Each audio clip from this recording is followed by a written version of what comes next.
आज मी जेवण न बनवता पण पोटभर जेवले. कसं ते पुढे सांगतेच.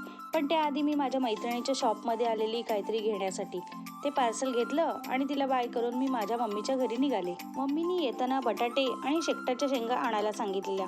त्या घेतल्या आणि कोथिंबिरीच्या जुड्या स्वस्त भेटल्या म्हणून त्या पण 2 जुड्या घेतल्या. मम्मीकडे आले आणि आल्यावर जीव शौर्य धावत आले. मला वाटलं माझ्यासाठी आले, पण नाही, ते चालले होते माझ्या पप्पांसोबत शॉपिंगला. पप्पांकडे हे पपनीसाचं झाड आहे. त्याला बघा किती पपनीस लागले आहेत ते आणि किती मोठे आहेत ते. तेच फेरफटका मारत मारत मागच्या बाजूला आले तर मागच्या बाजूला लिंबाचं झाड दिसलं आणि त्याला पण भरपूर लिंब आलेली, म्हणून मी पण माझ्यासाठी काढून घेतली. एवढी 4 लिंब बाद झाली. तर गावठी लिंब आहेत ती.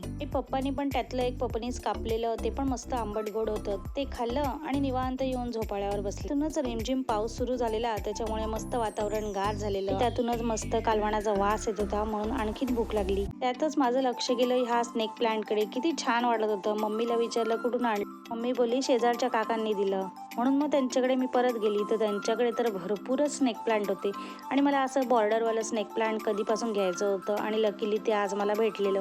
तर ते घेतलं आणि त्यांनी मला मनी प्लांट आणि लकी बांबूचं पण झाड दिलं. तर ते घेऊन आम्ही आमच्या घरी आलो. घरी पोहोचतच होते तेवढ्यात पप्पा आणि जीव शौर्य आले शॉपिंग करून. जीव शौर्य तर त्यांच्या आजोबांना अक्षरशः लुटतात आणि ते पण त्यांचे हौशीने लाड पुरवतात. त्यांच्या स्माईलमुळे त्यांना किती आनंद झालाय हे लगेच समजून येत होतं. आतापर्यंत तुम्हाला समजलं असेल की मी का नव्हतं जेवण बनवलं, तरी पण पोटभर जेवले ते. व्हिडिओ आवडला असेल तर लाईक करा आणि असेच व्हिडिओ बघण्यासाठी माझ्या चॅनलला सबस्क्राईब करा. आता पुढच्या व्हिडिओमध्ये भेटू. तोपर्यंत बाय.